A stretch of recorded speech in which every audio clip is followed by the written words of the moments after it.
കേന്ദ്രീകരിക്കുന്ന സ്ഥലങ്ങളും രാത്രികാലങ്ങളും പകലും എല്ലാം വ്യാപകമായ പരിശോധനയുണ്ട്.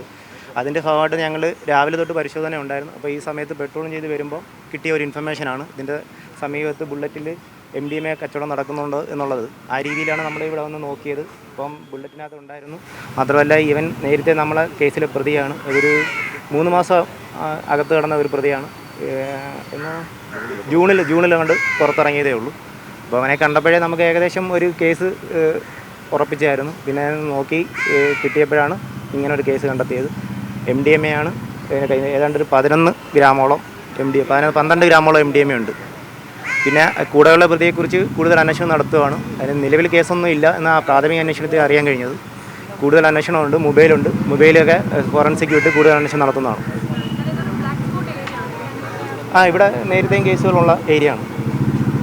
ഈ ആളുകൾ കൂടിയിരിക്കുന്ന സ്ഥലമാകുമ്പോൾ കൂടുതൽ ശ്രദ്ധിക്കത്തില്ലല്ലോ. അപ്പോൾ ആ സ്ഥലങ്ങളിലാണ് കൂടുതൽ ഇത്തരമുള്ള നമ്മൾ ബിസി ആയിട്ടുള്ള ആൾക്കാരായതുകൊണ്ട് നമ്മളാരും ശ്രദ്ധിക്കാതെ പോകുന്ന അടുത്താണ് കൂടുതൽ ഇത്തരം കച്ചവടങ്ങളൊക്കെ നടക്കുന്നത്.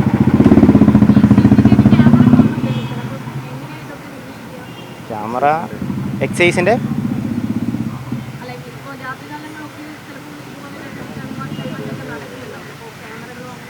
ക്യാമറകളൊക്കെ ഉണ്ട്. അവരങ്ങനെയുള്ള സ്പോട്ടുകൾ തിരഞ്ഞെടുത്താണല്ലോ ചെയ്യുന്നത്. ഇവിടെ എനിക്ക് തോന്നുന്നു ഇവിടെ ക്യാമറ ഇല്ലാത്തൊരു സ്പോട്ടാണെന്ന് തോന്നുന്നു.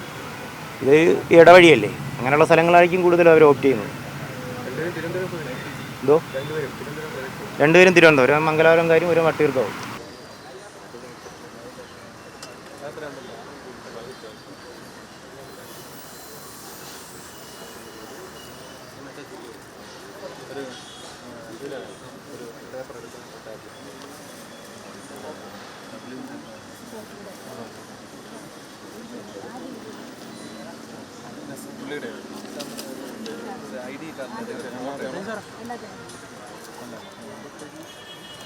ഇവിടെ നമ്മുടെ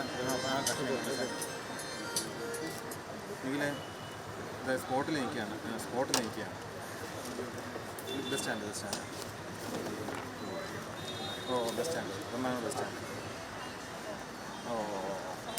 ബസ് സ്റ്റാൻഡിനടുത്താണ് നമ്മളിപ്പം